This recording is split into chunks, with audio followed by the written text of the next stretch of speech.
Hey, what's up, everybody? Welcome back. This is Take It to the Hizzy Fantasy Football PITTH number 169. I'm your host, Justin Bruni, but I got Jeremy Popes and Nick Davis with me here tonight. How you doing, gentlemen? Happy Thursday. Football is back. Finally. Man, it was a long off season. This is like the longest off season for me, I feel like. But I'm just glad football is back and football that matters. True that, true that. How we doing, Jeremy? Feeling good? Oh, we're doing well. We're doing swell. You know, I have a new office, so it's in the basement. So, you know, looking good. Looking good. It's a little dark in here. Yeah, you got still got some white walls. I got stuff to put up. You know, we'll get it going. We'll get it going. Yeah. You know, maybe replace the Dobbins jersey here pretty soon. You know, take flight with your next level Tyson Williams. Are you going to be grabbing any shares, or did you try to get any? No, I thought Gus Edwards was the answer. Yeah, well, so we thought. Round two. Well, yeah, we're excited to be here, guys. We're going to be going over player props, monkey knife fight props, sportsbook props. Sitter starts for tonight. Sitter starts for Sunday and Monday. Very excited to be here. Let's just jump right into it. Let's just take off here. We're looking at monkey knife fight props. First one that I have up, we're looking at Tom Brady versus Dak Prescott for passing yards, with Dak Prescott with a 14.5 advance on yards. So he's spotted 14.5 margin. Who has more passing yards in this matchup, Brady or Dak? I'm going to take Dak. I think Dak's going to come out and really miss throwing the ball. They're going to really open up the field, and they have basically 3 wide receivers that can get 1,000 yards. So I feel like he's going to pace the game and force Tom Brady to come out. So I'm taking Dak. What do you think, Jeremy? I'm going to take Brady, honestly. I think that you could argue that Tampa Bay has 3 wide receivers who could have 1,000 yards as well. Right. They're facing the easier defense. It's my personal opinion. I'm really in on Godwin this season, and I know that Tom Brady and Godwin kind of finally had a chance to really mesh this offseason. So I'm expecting Godwin to have a big night. So I think I would take Brady on this side of it, especially even with that getting the 14 yards. Yeah, I'm going to go Brady as well, and really just to the point that the Dallas defense is, you know, far lesser than Tampa Bay. They're many levels behind. Next up, we got Amari Cooper versus CeeDee Lamb. CeeDee Lamb with 4.5 extra receiving yards. I'm going to go with Lamb on this one, actually, still. I think that he's in line for a big game, has performed very well with Dak in the lineup. I think he could easily go over 100 yards in this one. What do you guys think? Yeah. I'm taking Lamb. I have his jersey on right now. I'm taking the Cowboys too. So, but I think CD is going to be stepping up and taking that number 1 receiver, and it's not bad to have Amari Cooper be your number 2. All right, fair enough. Fair enough. Vivacious USA says Brady all the way, hands down. Right on. Next up, we've got another monkey knife fight prop. We've got Antonio Brown versus Michael Gallup. More or less on yardage. Antonio Brown's number is at 58.5. Michael Gallup at 51.5. Over under for both. I'm going to take under for Brown, and I'm going to take over for Gallup. I don't think he's going to hit 100, but he's probably going to get like 60, 75 yards. So that's my pick. Right on. What do you think, Jeremy? I'm going to go more on both. I think Antonio Brown sees a good usage in this game.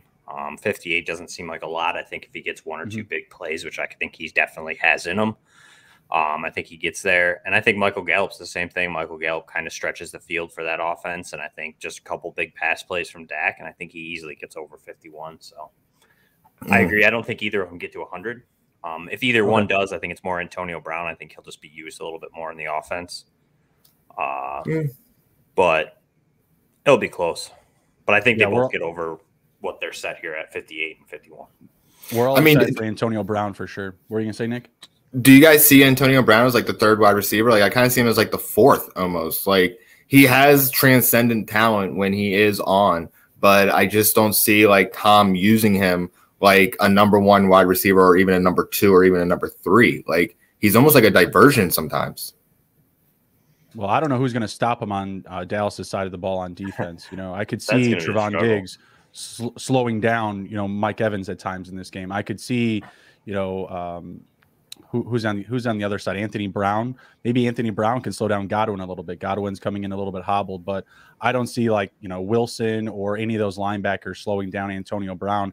If anything, I see him getting used quite a bit in this game. I think they've got Keanu Neal listed as their middle linebacker, kind of that hybrid safety and linebacker, and I think he's going to be used a lot in passing coverage. So I would expect him or Devonte Parker to be taking on those, third and fourth wide receivers like Antonio Brown, Scotty Miller, Tyler Johnson, and I see all three of those at an advantage over KZ, Keanu Neal, and Wilson. So I like a lot of those back end guys too, like Scotty Miller, Tyler Johnson. I think that they could have a couple of big plays in this one. See a lot of passing volume from both sides. Yeah, I think you'll see Brown outside though too. I know Godwin, they liked using him in the slot a little bit last season, so I feel like he might even slip inside, and Brown might end up outside at times too. I think those two are interchangeable depending on what formation they want to run. So I feel like he's still the third receiver. Yeah, I agree. I think you're looking at like a rotation for 4. He's closer to 4 than he is to 2, in my opinion, but he's still 3. I think that rotation starts at 4, like you had mentioned, Justin, with like Scotty Miller, Tyler Johnson. I think they have someone else, like a Jalen Darden might slide in there every now and then. Right. But I mean, the dark horse of it's going to be is how much is Giovanni Bernard used, on third downs. You know what I mean? So depending on where Brown's lined up, if he is a slot guy or he's used more in that short yardage, kind of letting him use his yards after catch ability. If he's used in that way, or Giovanni Bernard might hurt Brown a little bit more than I would say Godwin would. But I guess it's going to depend on how they use him. You know what I mean? Last year, I feel like I remember him outside a little bit more than he was on the slot, but I could be wrong about that. I don't know. Yeah, I'm really high on Rojo tonight. I think he's actually going to get a lot of usage, and he'll just kind of get used until he screws up. Fumbles, drops the ball. Essentially gets in Tom's doghouse. And then it's just like, all right, Gio, bring him in. Leo, bring him in. Who's worse, Tom's doghouse or Bruce's doghouse? Tom's. Peyton Manning's the worst doghouse you can be in. Like, you remember that story of the guy? He literally pointed to the sideline. He's like, "No, get off of my field. You dropped the ball, didn't know your route, whatever it is. You stink. Sideline, bench, water." That's a tough doghouse. Tom Brady, I think he'll get out of it. It's a hot and cold situation. Antonio Brown and Michael Gallup. I'm going the over on Antonio Brown, and I'm going on the under on Gallup. I think CD is going to have a lot of targets tonight. I think he's going to eat up a lot of yards. Moving on here, got a little caught up there. We got Amari Cooper versus Mike Evans on fantasy points. Amari Cooper over under 14.5. Mike Evans over under 14.5. I kind of like the under for both, to be honest with you guys. I think that both of these guys are going to make some big plays in this game, but I feel like at the end of it, we're going to be, kind of be like, they had some bright spots, but I feel like we're going to be left wanting more. I think that Mike Evans is going to have more fantasy points than Amari, because I think the ball is going to go towards CeeDee Lamb. And I feel like they're going to be using Zeke a little bit more for the offense. So, I think it's going to be a give and take. And I think that the one person that's going to have less production is probably going to be Amari Cooper. I can see that. I agree. I think Mike Evans hits the over. I think Mike Evans gets a touchdown in this game. Okay. Just because I just think that he's going to get used in the red zone more. Inside the 5 than he would like Amari Cooper would. I think Cooper has less chance of getting that touchdown. To me, like to get to that 15, 14, 16, once you're getting over that, you have to at least have one. And I feel like Amari Cooper's not going to get that. Like you guys said, I think it was you, Nick, that said like they were going to use Zeke. It was you that or Justin. I'm sorry. Yeah, it was me. It's going to be Zeke's going to get used more, and I think it's going to be inside that 20. Do you know what I mean? You're going to get Zeke used there, and he's going to have that better chance of getting the touchdowns than Amari Cooper will personally. So I feel like Mike Evans has that better chance of getting that touchdown, getting over that 14. I think Cooper will be right there. I think he's going to dance with it. I think like that 13 range, a couple points off though. Okay, fair enough. All right, let's move on to our actual game preview. Actually jumping in, taking a look at the line, money line, spread, total, what we're looking at here. 9-point spread last I saw. Cowboys plus 375 on the money line. Buccaneers minus 465. Not a ton of value there. And we got an over-under of 52.5. Right out of the gate, I took the Buccaneers to cover 7 flat. So I bought down. I think I've got minus 155 or so on that. I feel pretty comfortable with that they can win by 8, 9, 10 points. I do like them to win by some reasonable margin here. Obviously, no love on the money line. If you want to take the Buccaneers money line, I would still parlay that into something, whether it's the total or a prop. If you really like Tom tonight, maybe you grab his completions in a Bucs win, or you grab over 2 touchdowns or 1.5 touchdowns or whatever it is, and maybe parlay it into something like that. But by itself, I don't love it. The total, I also think it's too good to be true. I'm going to buy up 1.5, take the under. Where are you guys at with this one? Taking the over. Give me the over. It's the first game of the season. Potent offenses. I feel that the Dallas is going to pace the game in terms of the air attack. And I feel that Tom Brady is going to really have to step into his November, December form to overcome. I see it being a 3-point game, but I see it hitting the over. I've been saying this for weeks. I think it's going to be 32-35 Cowboys. I think the Cowboys can make one more stop and allow their offense to score one more touchdown. I'm in on the over too. I agree with you, Nick. I think it's over. When I went in on it, it was at Tally's site. It was at 51.5, so it's 1 point, but I still was over on it. I think it's still over at 52. I also think that Dallas covers the spread. I think that this game's closer than a lot of people think. I think Dallas, I think Dak coming back, I think that whole offense is going to be a little bit more jacked. I know Tampa's defense is tough, but it's a new year, new defense, so you never know. They have a lot of continuity, but I still see Dallas's offense really being what it's used for. Jerry wants touchdowns. Jerry wants the ball to be thrown, and I feel that that's going to happen in this game because Kellen Moore's the OC. He's not a running back. He's a former quarterback, and he wants to air the ball out.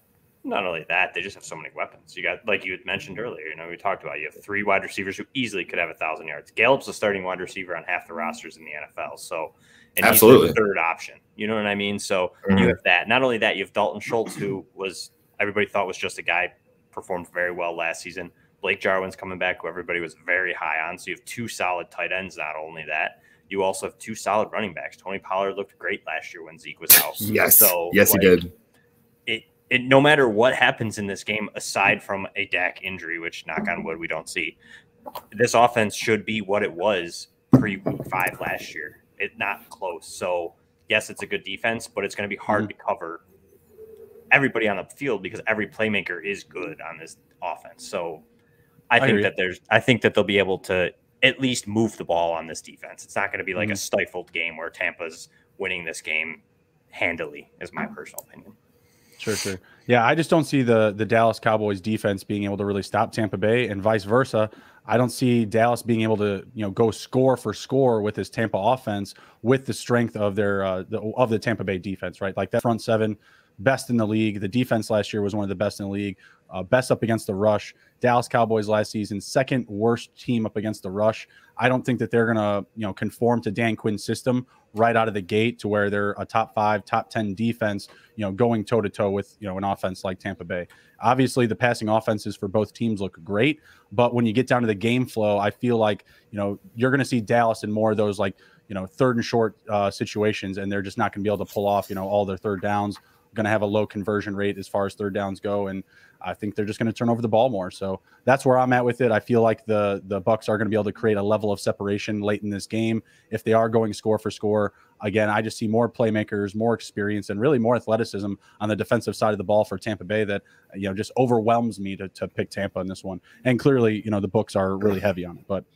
Don't hate it because I love some love for the Cowboys and Dak and company.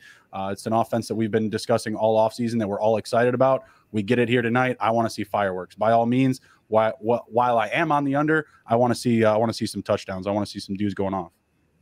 Yeah, I mean, under's really high, to be honest. So it's absolutely possible. Yeah, we got Sage in the chat mentioning, Cowboys are going to be missing Zach Martin tonight. That's obviously huge. That front seven for Tampa is going to be coming hot and heavy. And just that group alone, Vita Vea, Willie Golston, Ndamukong Suh, Jason Pierre-Paul, Devin White, Shaquille Barrett, Levante David, they're just stacked, I can't say the same about Dallas. I love their linebackers and everything, but Gregory and Lawrence on the ends, they just don't really do it for me. I just feel like we're talking chess versus checkers here. We're comparing the defenses. Isn't it sad though? I sat there and mentioned all those guys on the offense, and then you sit there and you read off the Tampa defense, and you're like, all right, maybe they can cover them. Oh, you know what I mean? Like, you would normally sit there and think, wow, that's going to be a tough challenge, and then you just read off like the linebackers, and like all their linebackers can cover, so it's not like you get one out there and it's a mismatch. Really, it's just, it's going to be good. And like you said, I know you're in the under, but I just want it to be a good game.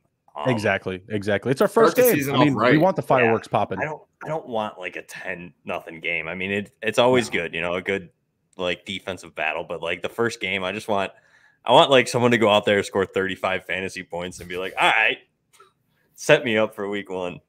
Cause discussion on Twitter, man. That's what I'm looking for. Like, I want to hear people going off, being like, "Oh, I'm so glad football's back," and be like, "Man, I can't believe I waited all this time for this game to happen." Like, almost like the Rams Super Bowl where it was like total of like 26 points. Like, that was a real bad Super Bowl.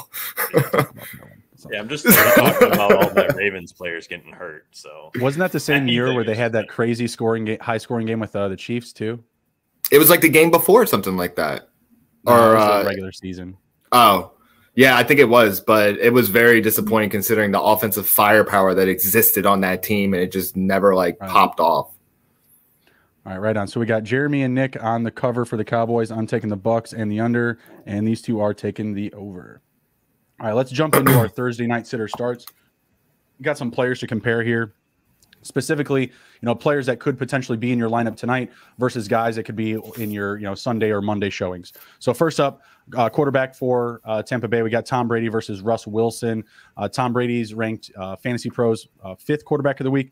Russell Wilson's number 7. You guys still riding with the GOAT, or would you pop in Russ Wilson, who's going up against Indy? Okay, that's what I was about to ask. I'm going to take actually Tom on this. I think the Colts defense is something to pay attention to.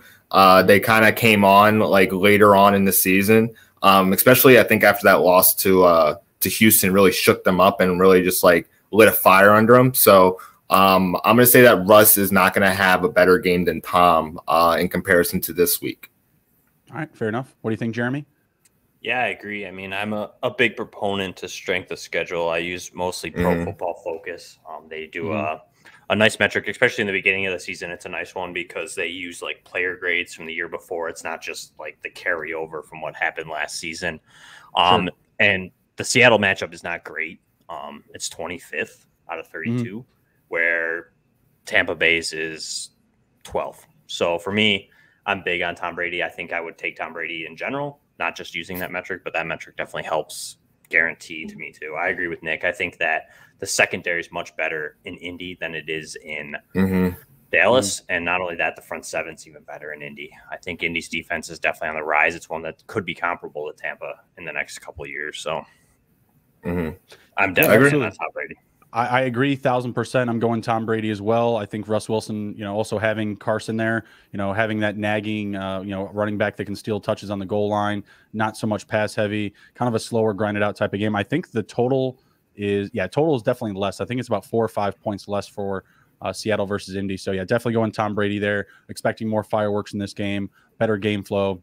Slam dunk there from the three of us.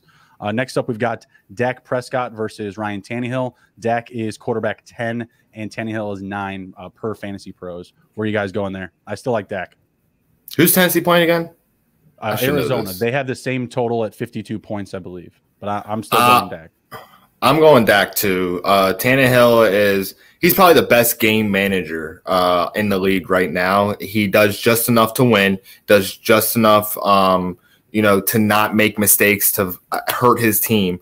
But Dak, or who is it? Sorry. Tannehill. Yeah, Dak is definitely going to outscore Tannehill this week because he's been sitting for so long, man. Like, he really just wants to air the ball out and really just like start the fireworks. So I'm going to go Dak on that. What do you think, Jeremy? I'm going Tannehill. Ah, boo! I know. Boo. Honestly, I want both to have a good game because they're both my Scott Fishbowl quarterbacks. So hopefully they're both great. Nice. Yeah, I have a good amount on Tannehill as well, so I hope he plays well. I'm in on Tannehill this week. I think that, like you had said, the over and under, I think it's going to be both similar games. Both get kind of aired out. The defense is a lot easier in Arizona. Also, I think they're going to want to display why they went and got Julio Jones. I think that they're going to pass a little bit more than we anticipate this season. So I like Tannehill just because the matchup seems a little bit easier, and I think that they're definitely going to want to spread the ball more than they had in the past. So I'm in on it. I mean, it's a toss-up, but I like Tannehill, I think. All right, sounds good. Yeah, I just like Dak just because I think the game flow of this one, they're going to be from behind, playing down, a couple of scores, whether it's 10, 14 points, whatever it is. They're going to be chasing points, and there should be a lot more passing opportunities. And similar to Chris Carson in Seattle, Derrick Henry also, finishes in the 5 there. They'll give him 3 straight carries inside the 5. So I think there's just a little bit more upside for Dak in a matchup where I see them playing from behind. I could see Titans playing up a couple of touchdowns in this game, and Arizona coming back. So I could see kind of like a rocky, hot and cold game flow for the Titans and the quarterback play there. I feel like that game's going to be back and forth.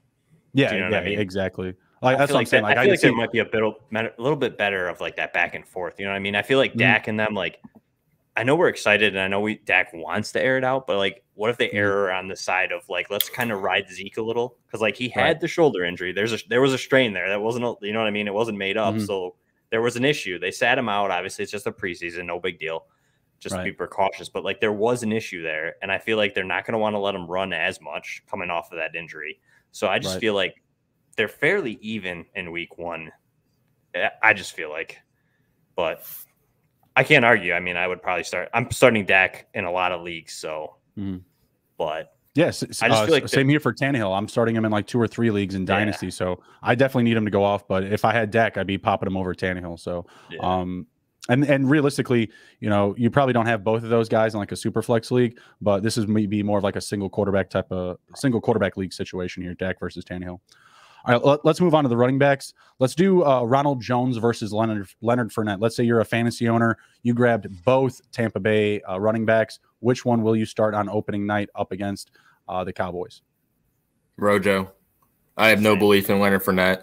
Leonard Fournette is a bust to me, to be completely honest. He had like that couple good years in Jacksonville, but I haven't been impressed with his body of work, and Rojo is still like a factor in the running game. So it's not like Leonard Fournette's really like blown the doors off of Arians and been like, yeah, I'm the #1 running back. So I'm going to take Rojo on this.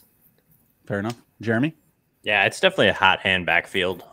But I think last year they showed it too. They want it to be Rojo. They do. He's more explosive. He's younger. He does more than Fournette can do. The problem is does Rojo shoot himself in the foot? And that's what his problem's been his entire career, and especially with Bruce Arians or even Tom Brady, like we had talked about. Like, he gets in the bad side and he could sit the game. So, but they want it to be Rojo. I think he gets that first shot. I think he gets that opportunity, and I think he does well this week. So I'm in on Rojo over Fournette. Yeah, I feel really comfortable with Rojo this evening specifically because, like you said, they want him to succeed. They want him to be that guy. So here we are, week 1. Here you go. It's your shot. I think he'll do enough damage on the field before he gets taken off, whether it's a fumble or a drop or whatever it is. But I think he's going to have an active role in this game tonight. I mentioned earlier the Cowboys, they allowed the second most rushing yards allowed last year, their defense, right? So again, I'm not expecting the Dan Quinn system to step up the defensive levels right away. So I think there's a lot of upside for these running backs in both Fournette and Rojo. But I'm going with Rojo tonight. I also took him over 48.5 rushing yards this evening. I slammed that prop before we got on air, so I'm feeling pretty good about that. All right, next one up, we've got Zeke Elliott. Not the greatest matchup, going up against Raheem Mostert, who has a great matchup up against Detroit this week. You guys still all set with Zeke Elliott as your RB1? No. This is a tough matchup against Tampa Bay front 7. Might get 50 to 75 yards. It's going to be a lot more receiving, if anything, from him. Raheem Mostert is just going to be fed constantly. Like San Francisco, they had their 4th running back running for 100 yards last year, Hasty. So, they're going to really run Mostert into the ground, and it's a softer defense. I'm not saying it's a soft defense, but a softer defense than Tampa Bay. And I think Mostert will be able to get some points instead of Zeke, higher than Zeke. Soft like Charmin, Detroit. Yeah. Yeah. They're definitely soft like Charmin, except they're biting kneecaps. But I'm taking Raheem, I think. I think it's going to be close. It's tough because I agree. I think Mostert's just going to be fed. I think Jimmy Garoppolo is obviously your starter, and they're going to kind of roll with what they have been the last couple of years. They're going to feed that run game, especially against Detroit, and then they're going to – where I think Elliott is going to see more passing work, like Nick had said, than rushing yards. So it's going to be close. Like I see you have him as Elliott was ranked 13th and Mostert's 18th. I think they both almost finished as RB1s. I think Elliott at 13 seems about right. Mostert at 18 seems really low, in my opinion.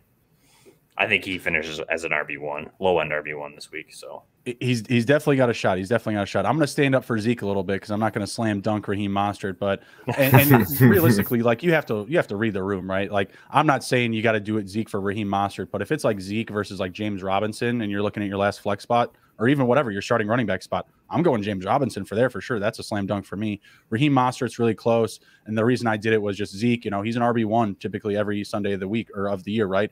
But going up against this top rushing defense in Tampa Bay versus a matchup with Mostert versus Detroit, like we said, soft like Charmin, you know, it makes for a much more interesting conversation.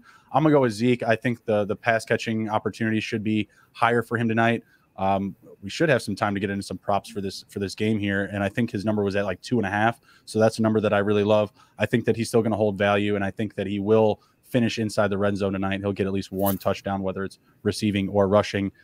Raheem Mostert might be closer to the 2 touchdown territory this week, but we could also see, you know, Trey Sermon get a lot of love. You know, if the Niners are ahead by a lot, you know, you could see, you know, Sermon or even Hasty or some of those other running backs there, you know, get some touches. Elijah Mitchell, you know, just because they have the opportunity and they're in garbage time. So we'll see. I'll still go with Zeke. I still love you, Zeke. Don't worry. I still love him too. I just not this week. It's a tough week. It's a tough week. You got Tom Brady and the defending Super Bowl champs here. All right, let's go with some receivers here. We'll try to go through these a little bit more quickly. Godwin versus DJ Moore. You're looking at wide receiver 13 and Godwin versus DJ Moore's 19. DJ Moore's going against the Jets, so I'm going to say DJ Moore. All right, I think there's a little bit more opportunity there. I think Godwin has a big night, so I'm in on him over DJ Moore. Fair enough. Me and Jeremy did a little trade recently in Dynasty. He took my he took my Chris Godwin, which I was thankful Honestly, for. that's like the only team I think I have like a Buccaneer, a person playing in this game, really. You have Tom Brady too. That's why I did it. That's why I stacked it. And I have Ridley in like every league, so I was like, all right, whatever. Yeah, and you don't diversify across your leagues. Ridley. No, and hence the J.K. Dobbins problem that I had last. That's tough, man. I had like 30 teams I had to try. Yeah, and that's when I decided to trade Ridley after Dobbins went down, and I was like, this is going to be a problem. So I spread this out a little. I'm going to enjoy it. I'm going to enjoy you some Ridley this week. I know you will. I love him. So I'm going DJ Moore over Godwin. I think there's just more target opportunities and volume in general. All right, next up, Mike Evans, a wide receiver 15 versus Deontay Johnson, wide receiver 20. I'm going to say Mike Evans. I'm in on Deontay. I think the game script that's going to happen in Buffalo, it's going to be a lot of shorter passes. I think the pass rush is muchly improved here in Buffalo. So I think that Ben's not going to have as much time as he would to spread the field. And I think Deontay Johnson's going to be that guy underneath catching those little screens, 5-yard outs, 5-yard ins. And I think he's going to big PPR. You know what I mean? I don't know if he's going to have big plays necessarily, but they'll be throwing. The Bills aren't going to be running the ball. They say they want to, but they're not. They're going to come out. They'll spread 4 wide, and they're going to throw it. So they didn't just pay Josh all that money for him to hand it off. So, well, you know, there's a perfect blueprint for that. It's Jimmy G. Yeah. You laugh, but the Steelers may have him next year, man. They may have him. If they like Mason Rudolph, they're going to love Jimmy Garoppolo. The most expensive ball ever. Yeah, I'm going Deontay Johnson as well for all the reasons that Jeremy just listed. I feel like Ben's going to throw a couple interceptions. The game flow is going to be super positive for pass catchers like Deontay Johnson, Najee Harris, even Juju, I think could have a productive game. Not someone that I'm chasing after this week in like DFS or anything like that, but I feel like there's going to be turnovers. They're going to be playing from behind. And the second half of this game, it's going to be Pittsburgh going completely vertical. So I'm going to take Deontay Johnson, who I do, again, believe will have more volume and more targets. Next up, we've got Antonio Brown versus Deebo Samuel. Brown at wide receiver 28, Deebo Samuel at 29. Samuel has Detroit. Obviously, Brown tonight. Deebo, Give me Debo. I like his rushing ability that he has. They like to do jet sweeps with him when he's in. Brandon Ayuk is the same kind of like mold in that sense. So I'm going to say Debo in this one. All right, fair enough. I agree for the exact same reasons. I concur. Same here. I'm starting Debo in a couple of leagues, feeling really good about him. He's produced well in that offense, rushing ability, receiving ability. Antonio Brown, a lot of mouths to feed with this Tampa Bay offense. I think Debo is going to get featured this week. And again, a great matchup against the Detroit Lions. All right, going over to the Cowboys, we got Amari Cooper at wide receiver 22, T. Higgins at wide receiver 24. I think I'll still go with Cooper in this one. Who's the Bengals? Bengals are playing Minnesota. Ooh, I'm going to take Amari on this one. Yeah, I'm still going Amari as well. How about you, Jeremy? I'm going to go T. Higgins. Actually, Minnesota's not as good as we think against wide receivers, I think, personally. Didn't they get somebody? Did they get Patrick Peterson? Yeah, they did. Yeah, but there's still three guys they got to cover. You know what I mean? Maybe Peterson shadows T. Higgins, but I think you still got T. Higgins, Tyler Boyd. You've got Jamar Chase. You have Joe Mixon. There's a lot of things to feed there. I know their offensive line's terrible, but I think T. Higgins sees at least a touchdown. I think this game's going to be pretty wide open for both of them. I don't know what the over-under is, but I think that game's going to be pretty wide open. So, all right, fair enough. Yeah, I'll still go with Cooper. And then we got Lamb versus Cooper Kupp. CD Lamb versus Cooper Kupp. Lamb is wide receiver 16 to Cooper Kupp's 18. Cooper Kupp's got Chicago on prime time. Ooh. Going with Lamb. I'm going to go with Lamb. I was going to say Cooper, but against the Bears, man, that's a legit D. So, and especially their secondary with like Eddie Jackson. So I'm going to say that Lamb has more points than Cooper. Yeah, like we were saying earlier, I look at Lamb as a guy who can go over 100 yards receiving this evening. I don't see that out of Cooper Kupp on Sunday night. Next up, Michael Gallup, wide receiver 45 versus Devonte Parker, wide receiver 47. Give me Gallup. Tua and Parker did not build any chemistry last year. I think it's going to be a lot of Gaseki down there and Jalen Waddle too. Okay, fair enough. Oh boy. Are we stumping to Schwab right now? I'm going Devonte Parker because that dude made me shave my head this year. So I'm going to go with Devonte Parker.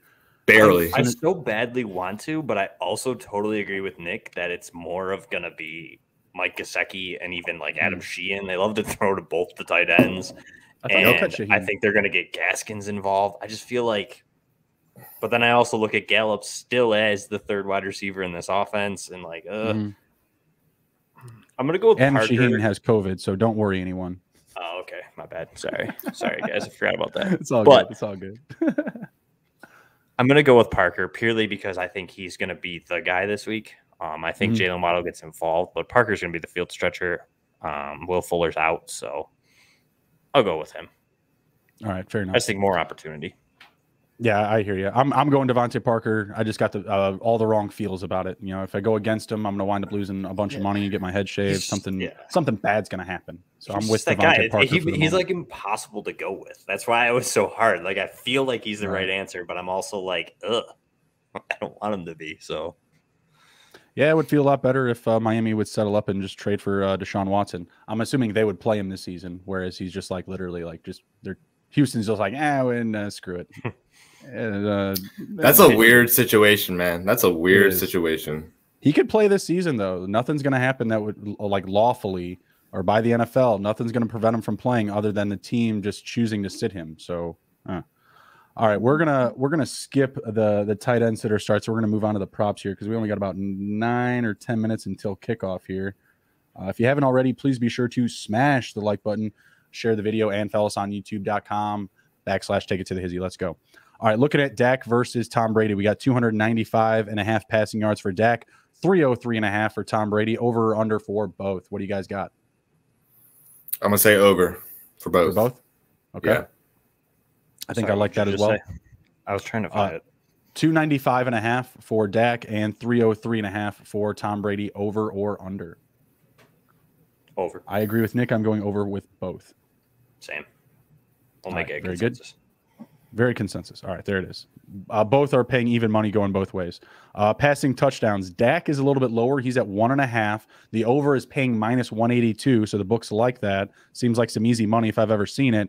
Tom Brady, his number's a bit higher, 2.5 total touchdowns, and the over is paying plus 100. You guys love the juice there for Tom. And are you following the path here to free money for Dak Prescott? I'm going to say the over for Dak and then the under for Tom. Tom does not throw for 3 touchdowns usually in like the beginning of the season. Like last year I had him and it was like 2, 2, 2. Like, dude, give me one more. Like, I need one more. So I'm going to say over for Dak and then under for Tom. Over for both. Yeah, I'm going to go over for both as well. I think that those are the 2 touchdowns that the Cowboys get. They get 2 passing out of Dak. Dak may even throw a pick or 2. I see them scoring anywhere from like 14 to 17 points. All right, we will skip past completions. Let's go to rushing yards here. We got Dak Prescott at 14.5, Zeke Elliott at 56.5. I kind of like Dak's 14.5. You guys think he's still got enough in the legs? I'm going to say under. I think they're going to tell him to throw the ball away before rushing. I think they're going to try for his life. Slam dunk the over. I'm gonna say under on this because I think they're going to try and protect him, and if he feels pressure, they're going to say throw the ball away. So I'm gonna say under on that. And then who was the other one? Rojo? Zeke at 56.5. Oh man, I think it's going to be under, but like 55. I think you're onto something there. I think it's going to be pretty close. We had talked before about all the pass catching he's probably going to be doing tonight. What do you think, Jeremy? I'll go over on both. I think Dak has like a couple bigger runs, like a couple 8 to 10 yard runs, scrambles. Think back to the Super Bowl, Patrick Mahomes running for his life. You know what I mean? I see something a little bit similar. Yeah, I could see like a nice 8-yard touchdown run too. So yeah, absolutely. I'm gonna go under for Zeke and over for Dak. Yeah, okay. I think Zeke gets over it. I think they're gonna use him a little bit. Did you hear that list of defensive players for the Buccaneers? I did. I did. I wrote it down. I'm still staring at it. Yeah. They have moved up the line for Ronald Jones from 48.5 to 52.5. So I'm feeling really good about that. What about some back end guys? Let's look at Tony Pollard, 18.5, and Giovanni Bernard at 9.5. Some lower numbers here. What do you guys think? Rushing yards? Rushing? Yes, sir. I'm going to say over for Tony, under for Giovanni, because if they're going to give another person the ball, it's going to be Leonard Fournette. Mm-hmm. I'm going to go under with both. I'm going to go under for Bernard, but I think Pollard can get a couple of those like 8 or 9 yard runs. I think 18.5. He's explosive, man. He's electric. Yeah, he could be out there on a couple of 3rd and longs, and they just give it to him. You know what I mean? And they just give him some we're up. They got 17 to go. Give him 10 free yards. You know what I mean? Something like that. Mm-hmm. So I'm going to go over for Pollard and under for Gio. Let's see. We'll skip carries. Let's go to receiving yards. We got a lot of options here. We got about 7 minutes until kickoff when the props are going to be locked. Let's see. Amari Cooper over under 65.5 receiving yards. Where are you guys at? Over. I'm going to go under. Over. Over. Okay, fair enough. I mean, if Dak's hitting the over, he's got to hit with somebody, right? Antonio Brown, 57.5. I think we already went over one with Monkey Knife Fight that was close to this. So I'm going to say over again. Under. Over. We got Ray in the chat saying Cowboys +8, but I want the Bucs to win. It's a tough life rooting for football, fantasy and teams alike. So right. Controlling all the emotions and feelings and, then gambling with those. It's a real treat. That's why we're here. You got to think with your brain, not your heart. A couple of Bears props this week, that are probably a couple that are ill-advised. Cole receiving touchdowns. Some crazy stuff. Let's go over to Mike Evans, wide receiver 1 for Tampa, 65.5, same number as Amari. Oh, was it Mike Evans you said? Yeah. I'm gonna say over. Okay, fair enough. I'm gonna take under again. Yeah, I'm under too. Yeah. I think that he, like you had mentioned before, Jeremy, he can still get that touchdown. But I think last year, week 1, he had 1 catch, 1 touchdown for 1 yard, right? I mean, yeah, I'm not saying that's going to be the same thing this week and this opening game, but I could see, a couple of catches and a touchdown, but 45, 50 yards. CD Lamb, who we absolutely love tonight, 65.5. Are we all cranking the over? Yep. Yeah. The under is paying plus money if you dare to be so bold. Chris Godwin at 60.5. His under is paying plus money. Looks like you're in a good spot here, Jeremy. I'm going to go over. Yeah, I'm going over with that. I think Godwin. Yeah, Same here. Let's take a look at receptions, maybe some low numbers like we were talking earlier. Rob Gronkowski, 2.5 catches. Can he hit the over? Yeah, he hits the over. He might have 0. Zero? Really? Gronk? I don't know, man. Sometimes, like, I don't know. I felt like he disappeared sometimes. I don't know. He does. He takes plays off. Sage in the chat showing that love. Week 1, Tom Brady's boy, coming off the Super Bowl. I even think he might get a touchdown. I'm going to say it. He used up his receptions in the Super Bowl. He's going to wait until next playoffs. He had 2 receiving touchdowns in the Super Bowl. Exactly. He used them up. All right. It's a new season. How about this? New year. How about this dime right here? Let's say he doesn't drop his first reception attempt. Ronald Jones, plus 160, over 1.5 catches. Can he hit 2 catches? Rojo. It's 2 catches. But he's a running back, like an actual running back. I'm gonna say under. Well, Leonard Fournette had like a 70 reception season in Jacksonville, so he does have that ability. I'm gonna say under for Rojo. Yeah, he has the ability. If you throw it to him all those damn times, then yeah. J.D. McKissick it. I think he's gonna get it because they have a J.D. McKissick. It's Giovanni Bernard, but I don't think they're only going to throw on third down when Bernard's going to be in there. So I think he gets it. Tom Brady likes to get the ball out quick. That first option's not there. He dumps it off. I think Rojo sees a majority of the first and second down work. So 2 seems pretty easy to me. I could see him getting a catch on the very first play of the game, to be honest with you. Yeah, a nice little. You get another one in there that just the play breaks down and he just dunks one to him. I got to take it. I got to take the over 1.5 there. I might put some real money on that. Tony Pollard at 2.5. I like him to hit 3, also paying plus money. Over. Yeah, I think playing catch up. Playing catch up. I like that. Again, paying plus money, plus 120 there. How about OJ Howard at 1.5? Another low number here. Over. I think he's gonna get 2. That's a really low number for him. Giovanni Bernard is at 1.5, but mind you, the over is paying minus 200. Yeah, he's over that. I guarantee that.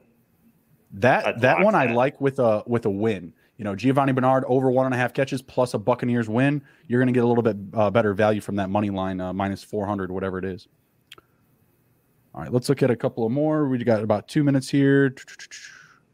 Michael Gallup at 3.5. It seems like another easy over. What do you guys think? 4 is easy. Yeah, over. Yeah. I'll go over. All right, sounds good. Let's look at a couple of quick picks for the game here, a couple of game props. Will either team score 40 or more points? No. Yes was paying plus 250. No is paying minus 357. So the books agree with you or are in your favor. Let's see. Dallas over under 1.5 field goals. I'm gonna take the over on that. I'm gonna take the under. I'm gonna go with 17-point game. What do you think, yeah, Jeremy? I'm going to go under, too. Both teams score over 19.5 points.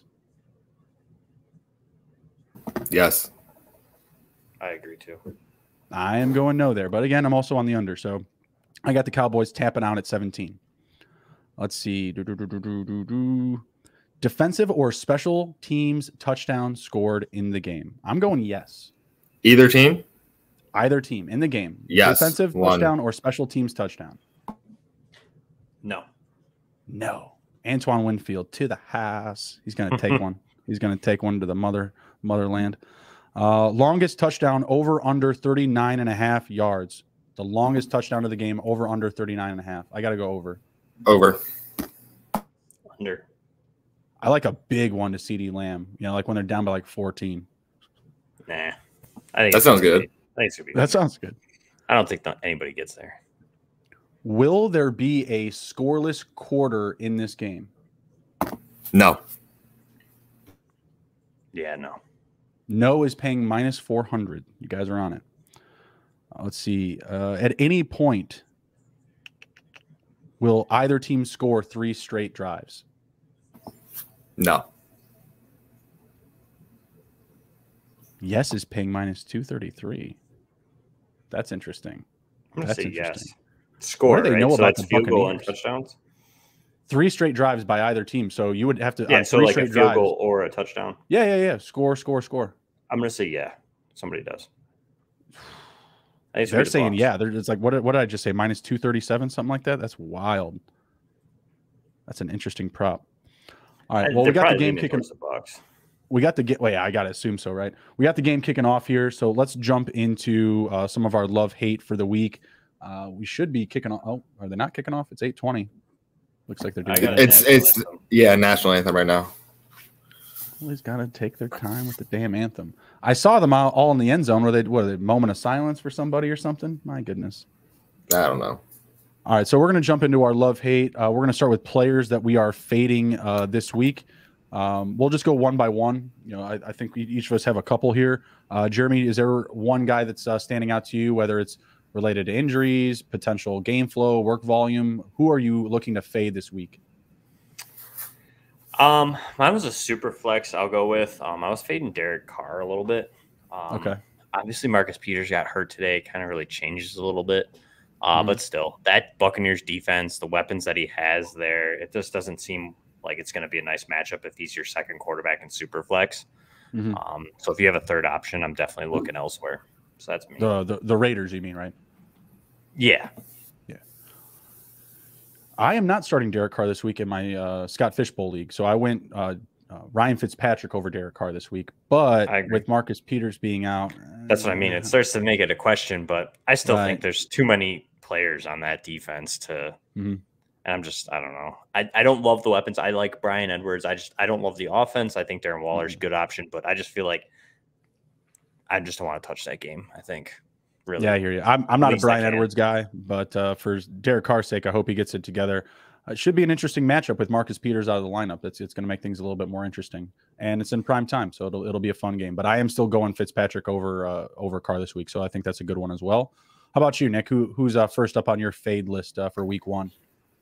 Carson Wentz. I can't believe he's playing Week 1. Yeah, he said. I heard that he was playing Week 1. I agree. Yeah, fade him real hard. I'm just not impressed with him. I've seen a lot of Colts fans be real excited. There's nothing to be excited about, guys. It's going to be a real tough year for you. So I'm fading him. Even if he was 1,000% healthy, like the guy just loves to get hurt. He could be fully healthy again and just get hurt in that game. I don't love it either. Did you see Howie Roseman's comment saying, "Yeah, we made the playoffs, but we needed our backup in every single game"? Yeah, I did see that. Yeah, there was the last 4 weeks of the season or something like that. Like, what the hell? It's a good point, but kind of dragging Wentz there through the dirt. All right, my guy, first one up, I got Deandre Swift. Love Deandre Swift this year and entirely. Just a bad matchup to open up the season up against the 49ers defense. I expect the 49ers to create a level of separation in this game, get up by even 3-4 scores at a given point. And I feel like Swift is going to get kind of checked out of the game flow plan. You are still going to see a lot of Jamar Jefferson and Jamal Williams in this one. So to start out, San Francisco, not a great matchup. Another group that has a very strong front seven. I'm going to fade DeAndre Swift this week. Like him in all the weeks to come, but just a tough matchup to start the season. And again, kind of read your room, right? Like, if you're looking at him versus J.D. McKissick, yeah, start DeAndre Swift. Like if that's your flex guy. But if it's like a Raheem Mostert on the other side, or even a Trey Sermon, I would like Trey Sermon more than DeAndre Swift this week. Or him versus Miles Sanders. I'm not a guy that's high on Miles Sanders, but I would like him more this week than DeAndre Swift. You're not at all in on DeAndre? Not to drag this out, but I feel like I'm kind of a little in on DeAndre. I feel like they're going to play from behind. He's a pass catching guy. But I can see the worry, He didn't really play all preseason. He kind of was injured, lingering there. I don't know. I feel like I'm kind of in on him. They need to get in the red zone to score for sure. Like DeAndre Swift is a great finisher. Swift is a great finisher in the red zone. I don't see Detroit moving the ball into the red zone consistently enough in that game. No. Yeah, I'm just thinking like PPR. I guess what I mean. Like I've seen a lot of him getting a lot of passing work. That would be his route. You know what I mean? That's the most ideal situation, hands down. And that's what a lot have been expecting this offseason, right? Is like, he should be catching a lot of passes. The receivers and the offense is just so bad. I just see their drives getting stalled, lack of cohesiveness, etc. Like, we're not trusting Jared Goff this week. I'm sure he's on somebody's fade list. He's not on mine. He probably should be. I don't think anyone's trying to start Jared Goff this week. I think they're going to be in a tough situation could be good in the first half of the game, but I think game flow is going to check them out. Even if they are from behind, I don't see them overusing him in a game where they're losing by a lot. Leonard Fournette just got the first carry, by the way. Sorry. Bastard. Unreal. And we're here. Hey, we're here. It happened. Blabbling about DeAndre Swift. We made it. And he's wearing, what is he wearing? Number 7? Or is he got the 2 on there somewhere? Okay, gotcha. Stupid. What's up, John Reed? John Reed, goon up. What up? Let's goon go. Up. In the house. Haven't seen that in forever. Now the season has officially started. He is wearing 7. You were right. I was wondering. I was like, what the Sam hell? People changing their numbers. Antonio Brown shaving his face. The number thing's going to get me. I just can't. All right, calm down, Tom. Calm down with not knowing where the mic's at. I'm just saying. I hear you. All right, let's go through our next round of players to fade here. Players to fade. Let me see who I got real quick. I got Daniel Jones against Denver. Fade him. Right, I like it. He's a joke. I don't really like him. Joke. That's all I need to say. He trips. All right. Fair enough. It's not a great matchup. He hasn't looked good in the preseason. I get it. How about you, Jeremy? Moments though when he tripped. I'm gonna go with the offseason hype and Darnell Mooney. I'm sitting him week 1. I think that this Rams defense is going to be too tough, especially by an Andy Dalton-led Bears offense. I think he's still going to break out this season. I think he has a good year. I just think that this is not a good matchup for him. Allen Robinson will still see his targets. I think the defense is too good for Darnell Mooney to do much of anything. So all right, I'm out on him this one. I thought I had him on my love list. I don't, but I really like him a lot this week. So I would disagree because I feel like there's going to be a lot of opportunity for him, catching some passes underneath, letting Allen Robinson open up the field, kind of being a security blanket for Dalton to start the game out. But we'll see. We'll see how it goes. My next guy up is Josh Jacobs for the Raiders going up against Baltimore. I think this is a game where they will still get from behind. I don't think Marcus Peters is going to make a big difference in the sense where, you're seeing the Raiders go up by a lot, or seeing Baltimore play from behind at any given point. I think Baltimore can still get up in this game, create some separation. It's going to create more opportunities for Kenyon Drake and not Josh Jacobs. Works for me. All right, fair enough. Oh, we got a punt. We are punting it. 4th and 2.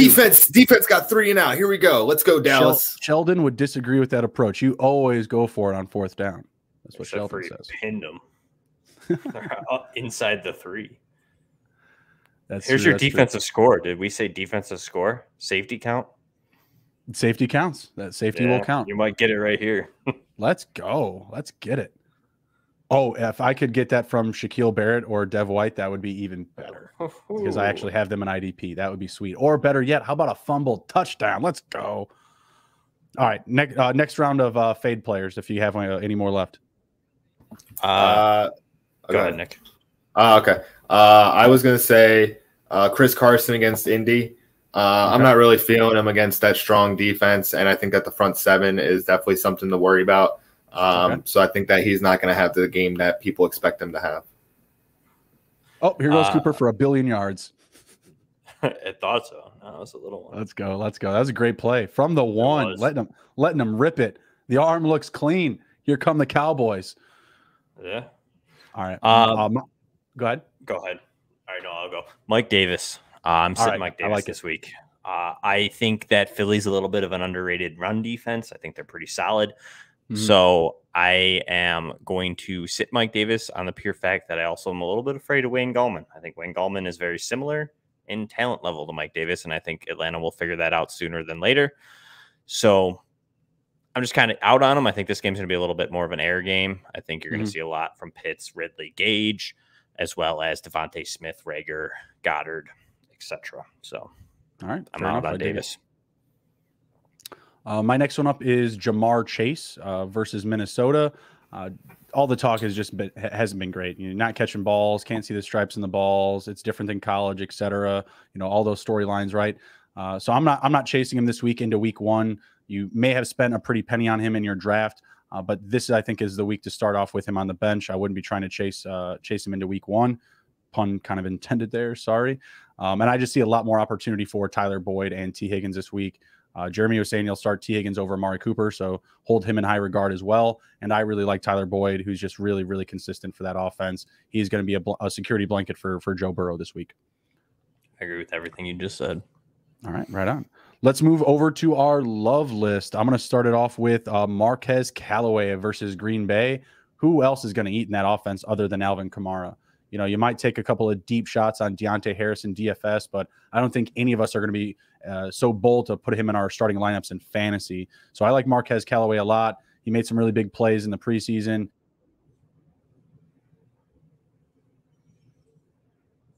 Justin? Oh, we lost Justin. We lost him. Oh, man. This happened before. But I'm surprised. Go ahead. What? Go ahead. I was just going to go over my loves. I got Roby Anderson, the Jets. I think he's going to tear it up. I think having Sam Darnold there in Carolina, they showed very well in New York when they played together. So I think that he's going to eat against the Jets. So I'm definitely buying him for sure.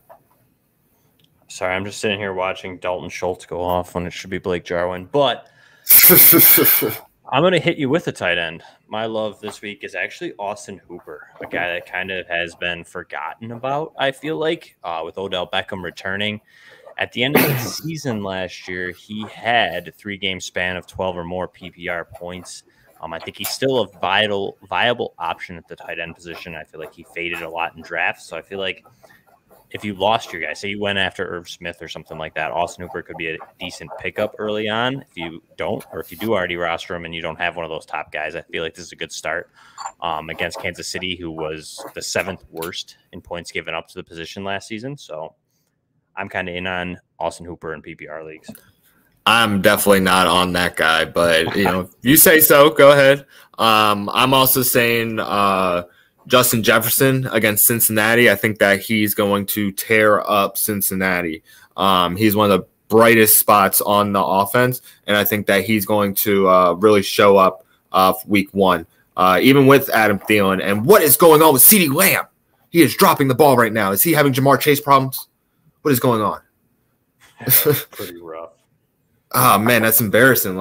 We had a really strong drive, and then it just fell apart because of the drops. But Jay Jets, I'm buying him all day, every day. And even with Thielen there, Thielen getting like 13, 14 touchdowns last year. Jay Jets still, tore up some yardage records. So I'm really high on him too.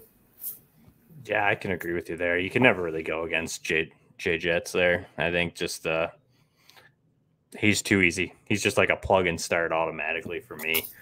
But he got me 40 points. I took a flyer on him because I always take a flyer in fantasy on rookie wide receivers because one of them is going to pop off. And last year it was Justin Jefferson. He gave me 40 points within the first 3 weeks, and that was amazing. I could not believe it, and I just had him starting. Do you have another person that you love? Yeah, I mean, for me, I'm also starting James Robinson this week. Justin had alluded to it a little bit earlier, but I'm in on James Robinson. I think, Carlos Hyde is there. They just signed Duke Johnson. We're not sure what the offense looks like, but James Robinson proved it last year. He's a very viable fantasy option. He is very good. Even though he is an undrafted free agent, he's good. We have to accept that. Last year, the Texans were last in the NFL in giving up points to running backs, and they did not get much better on the defensive side of the ball. So I expect James Robinson to have a big night. So I'm in on starting James Robinson. It's kind of weird. I'm kind of glad that. Oh, did we get him back? I don't know. We got him back.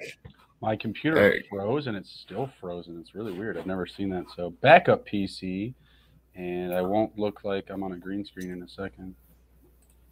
Well, we went through two players that we love. We were about to go through the last one. We were talking about James Robinson. I was pretty happy. Not happy. I never want to see someone get injured, but I'm glad that James Robinson gets another year in the Jaguars offense and gets to prove himself to Urban Meyer. I mean, Urban Meyer's kind of running that program like, OSU when it's an NFL program. And for me, game experience is way better than college experience. Like, he proved himself last year. He can run the ball. Yeah, I love James Robinson. I don't know who he's going up against because I don't have the sheet in front of me right now because I've just been dealing with some stuff. But give me James Robinson. Nick and I did a prop bet for week 1. I said James Robinson would score 2 rushing touchdowns. That was with a healthy ETN. So yeah, I'm all in. I am all in. The last person that I love is Dak Prescott against Tampa Bay. I just think that he's going to be coming out gunning. We've seen some passes already. If CD caught those balls, we would, have a little bit more success and sustained drive. But I think Dak's going to air the ball out. They've really been running like dives with Ezekiel Elliott so far. So I think it's going to be the game plan just to kind of keep them off balance. Fair enough. I like it a lot. My last 2 were Terrace Marshall Jr. versus the Jets and Logan Thomas versus the Chargers. Really love those 2 quite a bit this week. Do you have did you overall yours, Jeremy? Your love? Yeah, I'm overall mine. Okay, gotcha. All right, cool. So let's move into our final sitter starts for the week, and then we're going to head out of here and finish up Thursday Night Football, hopefully with no more technical errors. Very sorry about that. All right, first up, we got Melvin Gordon versus Jacoby Myers. Who you guys got? Jacoby Myers. I think that with Mac Jones as quarterback, it definitely elevates his value because they're not going to be rushing or using the triple option with Cam. So I think that Jacoby's going to have more points. All right, I agree with you. I'm going Jacoby Myers as well. Jeremy? Clean sweep. All right. Yeah, no one's loving Melvin Gordon this week. Should be some opportunity for the Giants, but I think all of us really like Javonte Williams a lot. He should get some opportunity this week. All right, next up we got Tevin Coleman versus Devin Singletary. Close to home for Jeremy, who's a Bills fan. What do you think about this one? I'm going to take Coleman. Okay. I like Singletary. I just think the Steelers matchup's not great. And I think that you're just going to see him pass the ball. The running backs are just going to be kind of what it was last year. Josh Allen's still RB1 in the red zone. So, on Coleman, I think that's a good matchup. And I think he's the lead for right now. I think it's going to be a split between him and Ty Johnson. So, I'm going to go opposite. I think Singletary's going to have a role this week. You said they're going to pass a lot. I think he's going to be the guy to catch the ball back there. I'm going Devin Singletary. Where's Coleman play again? Jets. Oh, that's even worse. Jeez, I'm gonna say Tevin just because I don't believe in the rushing attack in Buffalo. Last year was kind of really weird for them, so I'm gonna say that that the Jets player is gonna get more points. All right, sounds good. Next up, we got Mike Davis versus Tyson Williams. We got Gus Edwards going down with a season-long injury, J.K. Dobbins, Justice Hill, etc. What do we think about Williams this week? I know I said I'd sit Mike Davis, but I feel like in this situation, I just have to go with him. I can't buy into Tyson Williams yet. I probably should because I feel like he's probably got the equal amount of volume as Mike Davis and might be a little bit fresher. I don't know.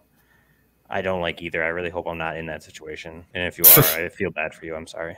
Yeah. I'm going to take Mike Davis. Yeah. I'm going to take Mike Davis. I'm going to go Mike Davis as well just because he has that experience. Lamar could be stealing some goal line touches or red zone touches, etc., where he just sneaks one in, running the V or triple option, whatever. So I'm going to go with Mike Davis as well, who I think will have more standalone value. Next up, we've got Matt Ryan versus Joe Burrow. Falcons going up against Philly. Burrow going up against Minnesota. I like Joe Burrow in this one. Yeah, I'm going to take Joe Burrow. They throw the ball like 60 times, so there's going to be a lot of opportunity. Yeah, I'm in on Joe Burrow too. All right, sounds good. Yeah, just chasing the volume. This is a team that will allow him to throw 50, 60-plus times a game, so give me Burrow all day. Next up, we got Ryan Fitzpatrick versus Sam Darnold. Sam Darnold. I think it's going to be a different opportunity for him. Fitzpatrick, I don't know. I mean, he does pop off, but it's the Washington football team. I'm going Fitzpatrick. I think he's going to be off to a great start. I think that game, the Chargers versus the football team, is going to be more high scoring than people are expecting. I'm in on Sam Darnold. I agree with Nick. I think that new team, new offense, new regime, better weapons. I like Sam Darnold this game in his revenge game. That's true. He is looking for that revenge. Yeah, I'm going Fitzpatrick, a little bit closer to home for me. I guess I just need him to play very, very well. Next up, we got Cole Beasley versus Corey Davis. Bills are taking on the Steelers. Gronk with a great completion down the middle of the field. Bills are taking on the Steelers. Jets are taking on the Panthers.